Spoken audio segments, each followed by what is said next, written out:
Salve galera, por aqui mais uma vez o professor Chagas e hoje para dar início à nossa primeira aula do Estatuto dos Servidores do Município de Goiânia. Nossa aula 1. Só lembrando que nessa aula eu vou comentar somente os artigos que eu achar relevantes, porque letra de lei não tem muito o que ser cobrado, letra de lei só cobra o que está escrito. Não existe jurisprudência, não existe doutrina sobre isso. Então, o artigo que eu achar relevante eu vou comentar.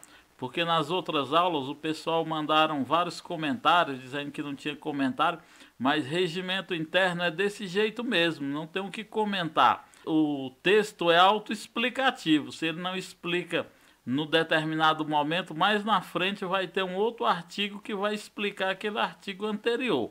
Então é isso mesmo, eu vou explicar somente o que eu achar relevante, tá certo? E é isso aí, se você está gostando desse projeto, Lei Orgânica Comentada, Estatuto dos Servidores Municipais, Regimento Interno, se você ainda não é inscrito, se inscreve aí no canal. Não esquece de apertar o sininho para você receber todas as notificações. Se você já é inscrito e está gostando, deixa o seu like, deixa seu comentário, que eu terei o maior prazer de respondê-lo. Então vamos lá. Outra observação, eu quero agradecer também as pessoas que estão colaborando aí com o canal, dando as suas doações. Muito obrigado aí. Com esse dinheiro eu vou comprar outros materiais para tornar aqui o nosso canal mais interativo e mais dinâmico, tá certo? Então vamos lá. Estatuto dos Servidores Municipais do Município de Goiânia. Título 1. Capítulo único das disposições preliminares. Artigo 1º. Esta lei institui o Estatuto dos Servidores Públicos do Município de Goiânia, de suas autarquias e fundações públicas. Parágrafo único. O regime jurídico dos servidores de que se trata esse artigo é instituído pela Lei Complementar 04 de 28 de dezembro de 1990.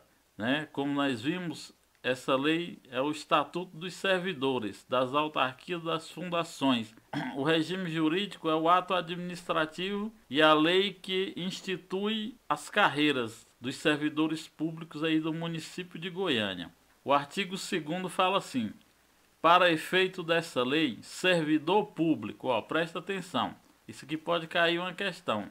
Esses próximos capítulos aqui geralmente vem alguma questão relacionado a esses artigos.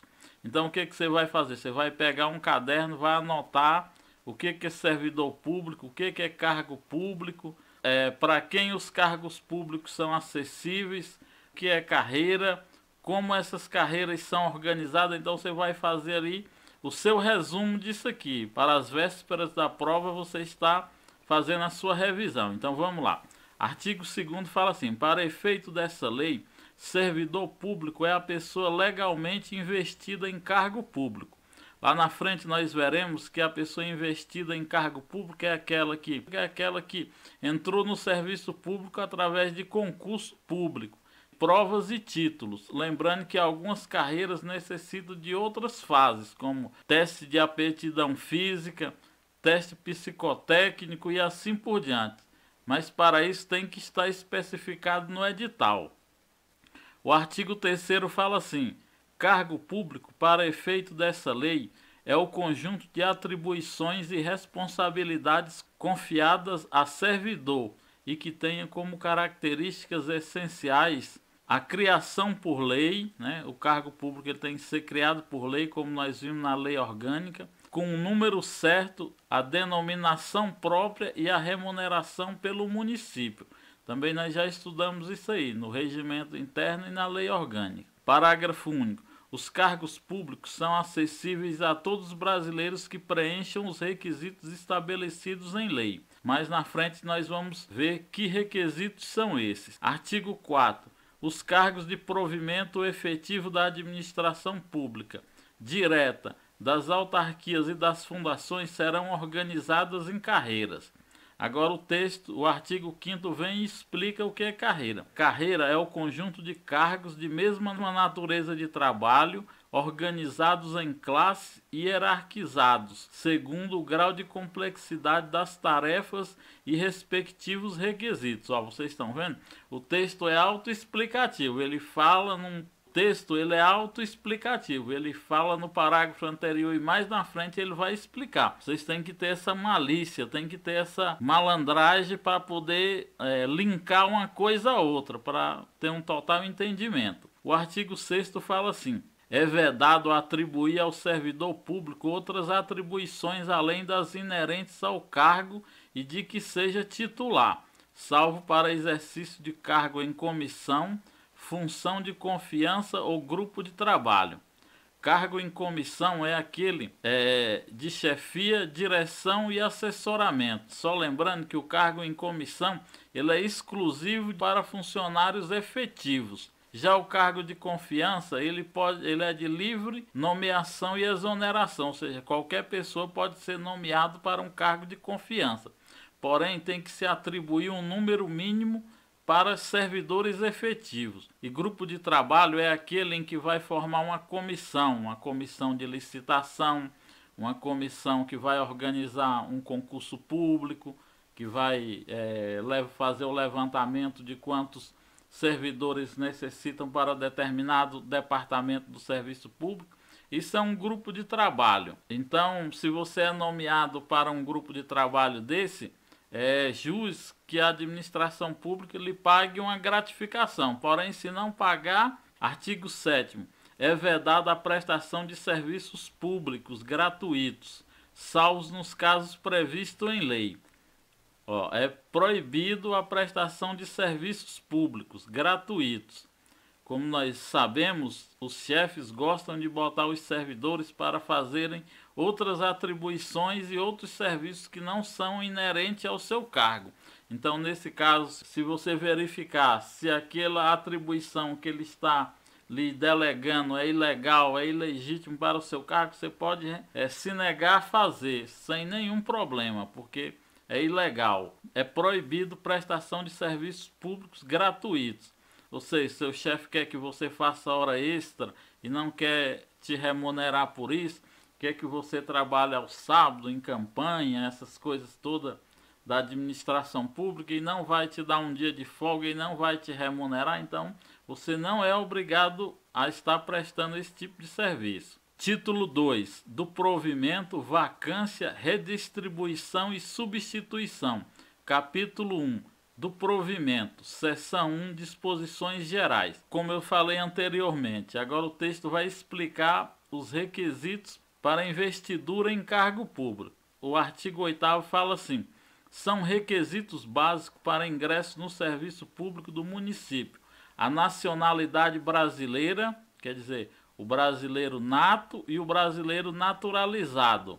O gozo dos direitos políticos, ou seja, você tem que estar com seus direitos políticos em dias, ter votado nas últimas eleições, não está respondendo a algum ato da lei de improbidade administrativa, está em pleno gozo dos direitos políticos. Terceiro, a quitação com as obrigações militares, no caso os homens, e eleitorais, como já falamos anteriormente. Artigo 4º. O nível de escolaridade exigido e habilitação legal, quando for o caso, para o exercício do cargo.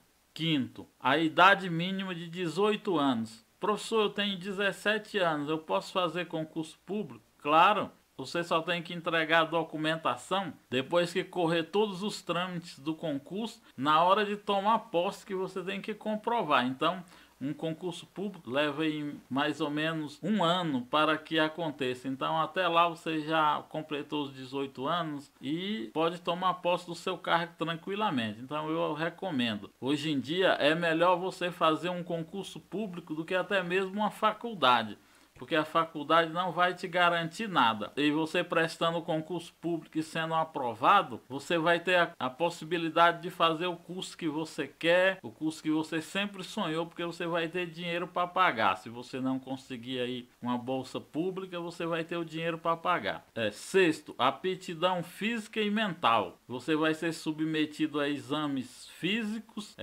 em alguns cargos ao TAF, e mental. Você vai fazer um exame psicológico ali para atestar sua sanidade E sétimo, não está incompatibilizado para o serviço público, ou seja, não está com os direitos políticos suspenso. Parágrafo 1º. Os demais requisitos para o ingresso, o desenvolvimento do servidor na carreira, serão estabelecidos pelos dispositivos legais que instituem o plano de carreira e vencimento na administração pública do município e seus regulamentos. Parágrafo 2º. As atribuições do cargo podem justificar a exigência de outros requisitos estabelecidos em lei. Como eu falei anteriormente, nível superior, teste de aptidão física e algumas outras coisas, pós-graduação e assim por diante, a lei pode estabelecer para o desenvolvimento de um determinado cargo. Parágrafo 3º. As pessoas portadoras de deficiência é assegurado o direito de se inscrever em concurso público para provimento de cargo, cujas atribuições sejam compatíveis com a deficiência de que são portadoras, para as quais se reserva um percentual das vagas oferecidas no concurso público. A Lei 8.112 fala em até 20%. Fica a discricionariedade da entidade ou do órgão público ali fixar o percentual máximo de vagas. Pode ser de 20% para baixo, 5%, 10%, 15%. Fica a discricionariedade da entidade ou do órgão público, essa quantidade de vagas. Artigo 9º. O provimento dos cargos públicos far-se-á mediante ato da autoridade competente de cada poder. Ou seja, é ali o prefeito, o presidente da Câmara, um secretário que vai autorizar ali o provimento dos cargos. Parágrafo único. O ato de provimento deverá conter necessariamente as seguintes indicações, sob pena de nulidade do ato e responsabilidade de quem der posse. Primeiro, a determinação de cargo vago, tem que estar vago aqueles cargos e a administração pública realmente necessitar daquelas pessoas. Segundo, o caráter efetivo ou comissionado da investidura, tem que dizer se é cargo efetivo ou cargo comissionado. Terceiro, a indicação do vencimento, quanto o servidor, tanto comissionado ou efetivo, vai receber dos cofres públicos.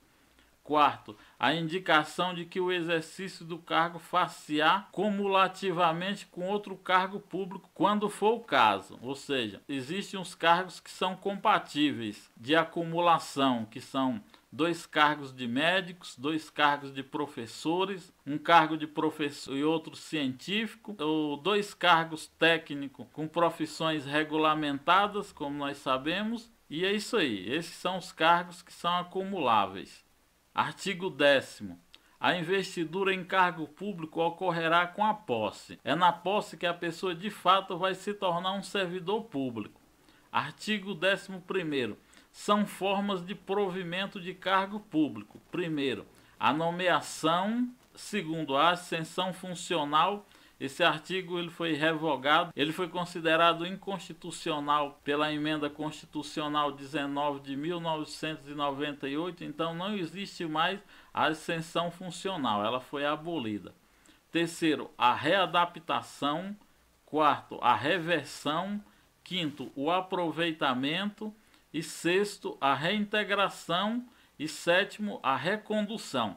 Mais na frente o texto vai explicar o que é a nomeação, o que é a readaptação e a reversão. Fiquem tranquilos que o texto ele é autoexplicativo. Basta você prestar atenção e ter paciência de ler os próximos artigos. Seção 2. Do concurso público. Artigo 12º. A investidura em cargo público de provimento efetivo será feita mediante aprovação em concurso público de caráter eliminatório e classificatório, compreendendo as provas ou provas e títulos, como eu falei anteriormente. Parágrafo 1º. O concurso público destinado a apurar a qualificação profissional exigida para o ingresso na carreira pública poderá ser desenvolvido em 2 etapas, como dispuser o edital, observado as características e o perfil do cargo a ser provido, compreendendo, primeiro, provas ou provas de títulos, Quinto, cumprimento de programa de formação inicial quando exigido em edital. Segundo, na hipótese de realização de concurso público em 2 etapas, os candidatos classificados na primeira etapa serão matriculados no programa de formação inicial, em número determinado no próprio edital de abertura de concurso público. Ou seja, há concursos que a pessoa precisa fazer o curso de formação. Esse curso ele é de caráter eliminatório e classificatório. Parágrafo 2º. Parágrafo 3º. O candidato classificado na primeira etapa e matriculado no programa de formação inicial perceberá, a título de ajuda financeira, 80% do valor do vencimento inicial do cargo pleiteado, salvo opção pelo vencimento e vantagens pecuniárias do cargo que estiver exercendo, caso seja servidor público. Ou seja, quando o aluno é matriculado ali no curso de formação, ele receberá 80% do seu salário. Se ele já for servidor público ali do município, ele poderá fazer jus ao salário integral que ele recebia no outro cargo, como ele já é servidor do município. Parágrafo 4º. A classificação final será resultante do somatório dos pontos obtidos pelos candidatos nas 2 etapas, que trarão pesos estabelecidos no edital. Só lembrando que se o servidor se matricular no curso de formação, ele já sendo servidor do município, e ele for reprovado no curso de formação, ele pode voltar para o cargo anterior. Também no mesmo caso, se ele for reprovado no estágio probatório também, de 3 anos, ao final ele for considerado inapto para aquele cargo, ele pode voltar para o cargo de origem. Então, quando você já é servidor do município e passa para outro cargo, você não pede exoneração, você pede uma licença. Aí você vai exercer o cargo. Se ao fim dos 3 anos você for considerado incompatível, em vez de você ser exonerado, você volta para o cargo anterior. Isso, o cargo tem que ser dentro do município ou dentro da esfera a qual você trabalha. Se você é servidor do Estado ou da União, não pode uma pessoa do Estado, você é concursado no município, passar para um cargo da União e não passar no estágio probatório, voltar para o cargo municipal. Nesse caso, você é exonerado. Do mesmo jeito no Estado. Parágrafo 4º. A classificação final será resultante do somatório dos pontos obtidos pelos candidatos nas 2 etapas que terão peso estabelecidos no edital. Parágrafo 5º. Concluído o concurso público e homologados seus resultados, terão direito subjetivo à nomeação e os candidatos aprovados dentro do limite de vagas dos cargos estabelecidos em edital, obedecida a ordem de classificação, ficando os demais candidatos mantidos no cadastro de reserva. Já existe uma súmula do STF que diz que se o candidato foi aprovado dentro do número de vagas ao qual o candidato ele tem o direito líquido e certo de tomar posse no cargo. Se a administração não fizer, o Poder Judiciário fará com que a administração pública dê posse a esse servidor. Parágrafo 6º. O ingresso do servidor aprovado em concurso público para cargo distinto da carreira a que pertence se dará na classe e padrão inicial do cargo. Ou seja, quando você entra no serviço público, você começa, alguns casos, depois do estágio probatório. Outros casos, assim que você entra, você já começa. As classes são as letras de ascensão funcional que você vai passar ali dentro do concurso público. Tem cargos que são de 5 em 5 anos, que você muda de categoria dentro do cargo, e outros anualmente. Aí existem as letras A, B, C e D e E. Então, a cada ano você vai evoluindo para uma letra dessa. E a cada ano que passa, você recebe 5% sobre o seu salário, quando você muda de classe. E esses 5% eles são atribuídos ao soldo para a aposentadoria. 13º, a aprovação em concurso público não gera direito à nomeação, mas esta, quando se der, respeitará a ordem de classificação dos candidatos habilitados, salvo prévia de existência por escrito. Como eu falei anteriormente, esse artigo 13 ele é inconstitucional. O STF já pacificou esse entendimento e diz que se o candidato foi aprovado dentro do número de vagas, ele tem o direito líquido e certo de tomar posse do seu cargo. Se a administração não fizer, a justiça fará através do mandato de segurança. Você entrará com mandato de segurança e a justiça lhe dará o seu direito líquido e certo de assumir o seu cargo público. Artigo 14º. O concurso público terá a validade de 2 anos, podendo ser prorrogado uma única vez por igual período. Aqui pode vir uma questão, fala assim: o concurso público terá validade exclusivamente de 2 anos? Não, o concurso público terá validade de até, porque existe concursos que é válido por 1 ano, prorrogado por mais 1 ano. Não quer dizer que a administração pública tem que fazer o concurso de 2 anos, prorrogável por mais 2. Artigo 15º. Na realização dos concursos serão observadas as seguintes normas básicas. Primeiro, o prazo de validade do concurso e as condições de sua realização serão fixadas em edital, que será publicada no Diário Oficial do Município e em jornal de grande circulação.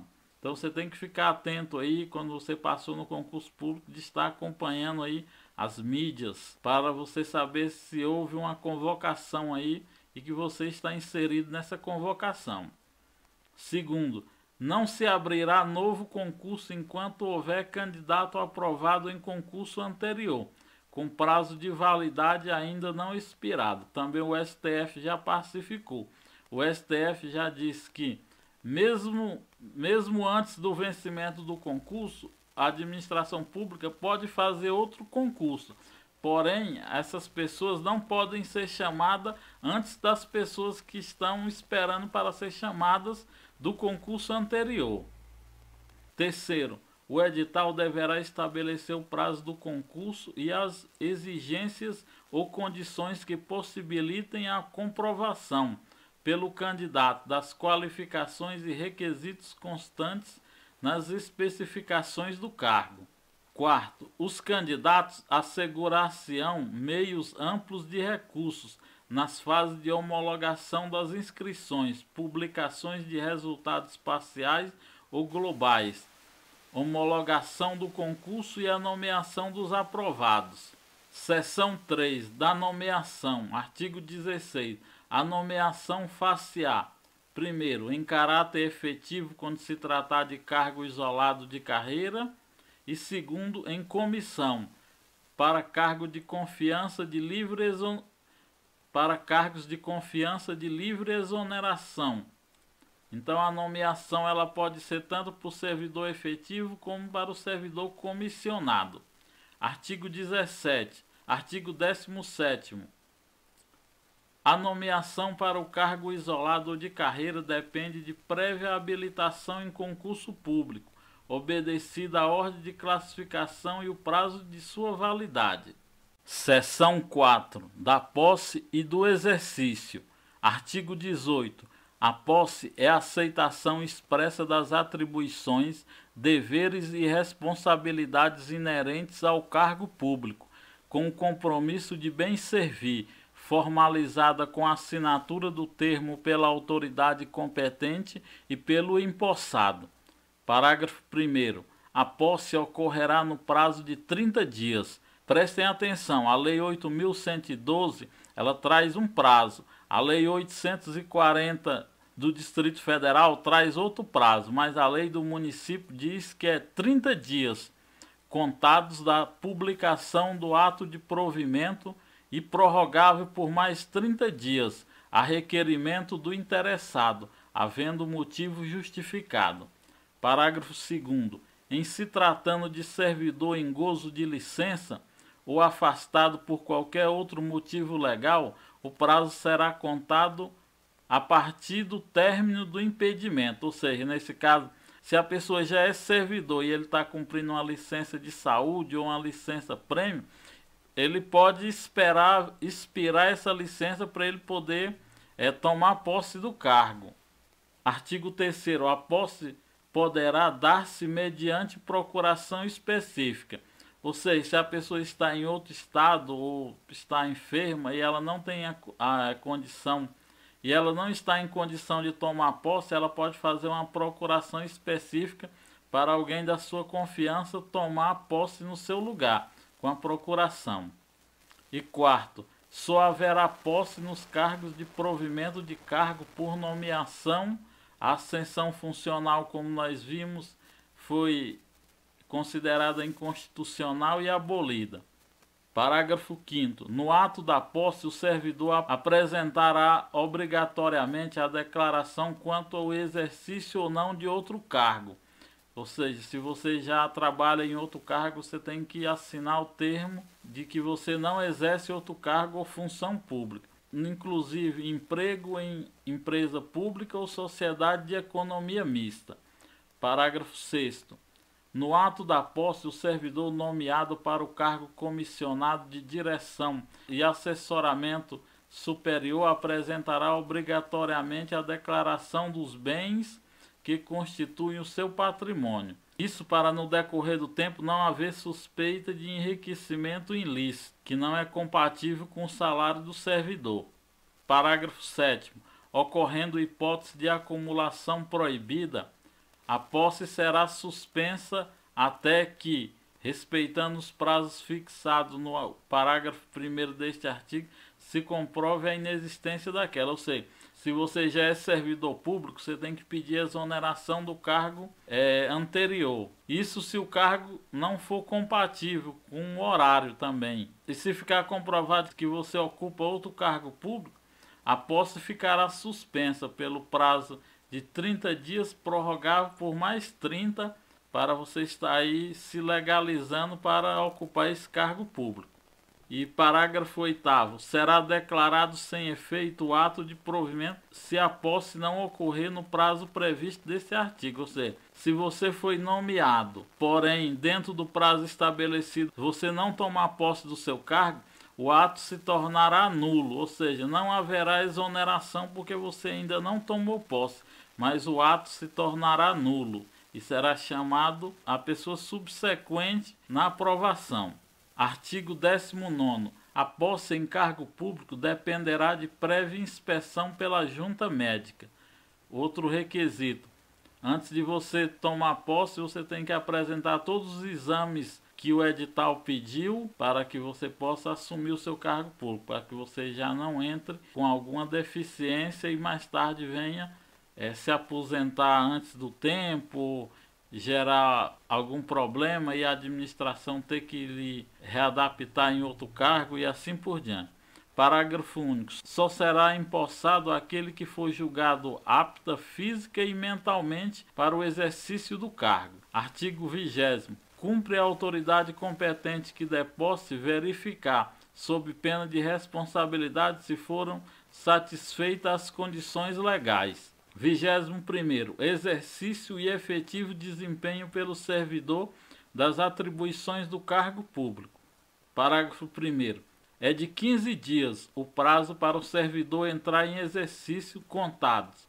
Depois que você toma posse. Se você não tomar posse nos primeiros 30 dias, você pode prorrogar por mais 30 dias. E se tiver faltando documento, alguma coisa, para você estar sanando esse problema.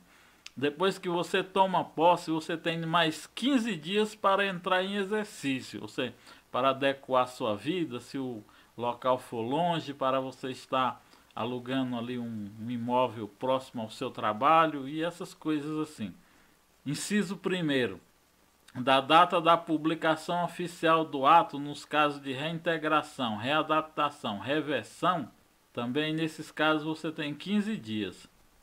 Segundo, da posse nos demais casos, parágrafo 2º, será exonerado o servidor empossado que não entrar em exercício no prazo previsto no parágrafo anterior. Ou seja, se o servidor não entrar em exercício no prazo de 15 dias, aí sim ele será declarado exonerado, porque ele já assumiu. Artigo 3º.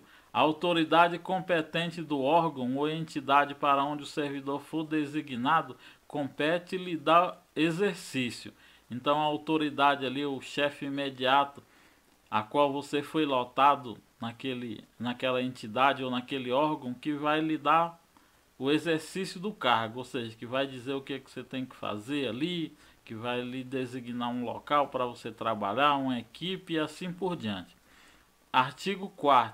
Os efeitos financeiros da nomeação só terão vigência a partir do momento do exercício do cargo.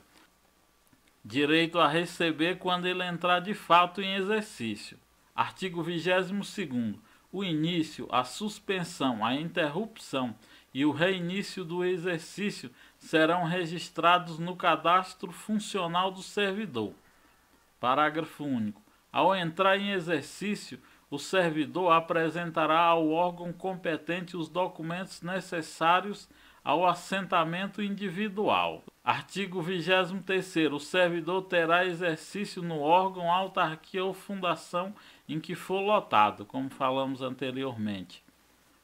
20º. O servidor não poderá ausentar-se do município para estudo ou missão de qualquer natureza, com ou sem vencimento, sem prévia autorização de chefe do Poder Executivo ou chefe do Poder Legislativo, de acordo com a lotação do servidor. Ou seja, o servidor ele não pode se ausentar do município para estudo ou missão de qualquer natureza, com ou sem vencimento, sem a autorização do chefe do Poder Executivo ou do Poder Legislativo. Artigo 25º. O servidor preso preventivamente ou em flagrante ou em virtude de pronúncia ou condenado por crime inafiançável será afastado do exercício do cargo até a decisão final passada em julgado. Ou seja, se o servidor está respondendo por se o servidor está preso preventivamente ou em flagrante ou em virtude de pronúncia, ele será afastado do cargo, né, para evitar ali que ele possa influenciar nas investigações ou assim por diante. Mas ele continua recebendo ali o seu salário até que haja o trânsito em julgado. Se a decisão for condenatória e mais a demissão do serviço público, ele será demitido. Mas se for só a condenação, a sua família ficará recebendo como se fosse uma pensão até que expire o tempo em que ele cumpra aquela sanção penal. E é isso aí, galera. Essa foi nossa primeira aula aí do Estatuto dos Servidores Municipais de Goiânia. Espero que todos tenham gostado. Foco, fé e determinação para você alcançar o seu cargo público. Um abraço do amigo aqui, professor Chagas, e fiquem todos com Deus. Valeu!